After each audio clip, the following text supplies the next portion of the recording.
In a preliminary hearing, a New Jersey judge ruled against a teenager who sued her parents for financial support. Rachel Canning is 18 years old and out of the house, but wanted her parents to pay for the rest of her private school education, her college, her attorney's fees, and a weekly stipend of $650. Rachel says her parents kicked her out because they don't like her boyfriend. The folks say Rachel refused to follow simple and reasonable house rules. Okay, so before any other kids get any bright ideas, we want to talk about this issue with family psychologist Susan Fletcher. We appreciate you being here tonight, Susan. Thanks for having me. I tell you what, where do you even begin to start with this? It's just a crazy story. So in court, I know lots of tears from the parents. They were very emotional about this as Rachel just kind of sat there.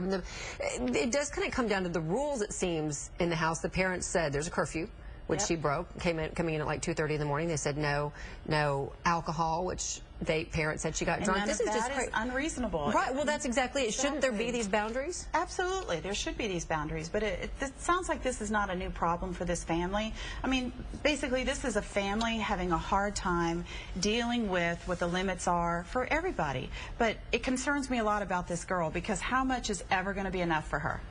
Because she's asking for, I think their family owes like $5,300 to pay the rest of her high school education at a private school. Right, but she wants way more than that. You know, what I wonder about with this girl is that when she goes to look for a job after college, somebody Googles her name and they're going to see this. I mean, first of all, if I'm an employer and she's applying for a job with me, first off, I know she has a tremendous sense of entitlement and she wants more than maybe she's earned. You know, we shouldn't bonus our kids before they earn them, and before they earn the bonus or whatever it is. She just wants the bonus first before she does what she's expected to do. Is this kind of going back to, I know Steve does not like this at all, the everybody gets a trophy sort of thinking? Yeah, I think Steve is right. I think so. And the reason is you have to earn it. And it has to be something that you have a sense of self-worth. And what I'm concerned about is she has an exaggerated or an inflated sense of self-worth at the expense of the rest of her family.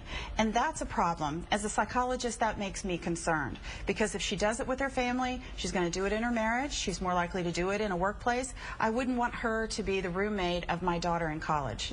Because that's how she views the world. And that's a concern. That everybody kind of owes me, and here's what I expect. None of us like people like that, do we? No, not at all. It's all about them in a scary sort of way, that you don't have to work or do anything for yourself. Everybody else is responsible, and really that's what a lot of people thought on Facebook. I posted this on my Facebook page, so I'm going to read you some of those comments.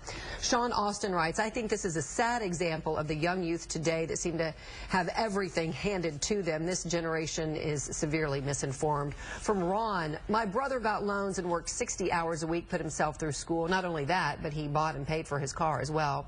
Dana writes, I feel sorry for the parents. And Karen posted that she thinks that she should take out student loans like most people do. Okay, so this girl, she turned 18 in October. 18, you're an adult. There are people fighting for our country at 18. Exactly. Get a job, get some loans, take care of yourself. Right, because if you don't learn to earn, if you don't earn something, you don't usually value it. If things are just handed to you, then you just expect more. So my concern is she's going to miss some life skills. You know, we all don't know what we don't know, but this is a good example with this young lady that's going to follow her most of her life unless she figures it out.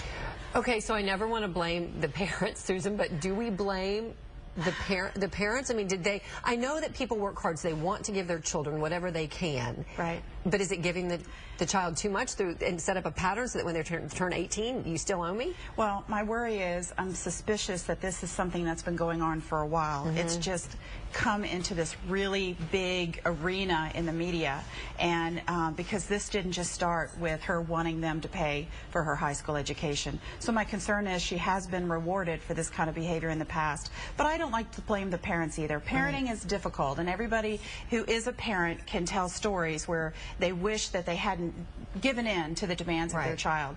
But I am suspicious that there's a pattern here, and the parents finally said enough is enough, because their demands are not out of order. All right. Well, this is not over yet. There's another hearing on April 22nd, so we'll keep following it and see what happens. Susan, thank you so much. Thanks for having me. Appreciate you coming in. Thanks very much. All right, so we want to know what you think. We're going to talk more about your Facebook comments about this lawsuit and an 18-year-old suing her parents for support.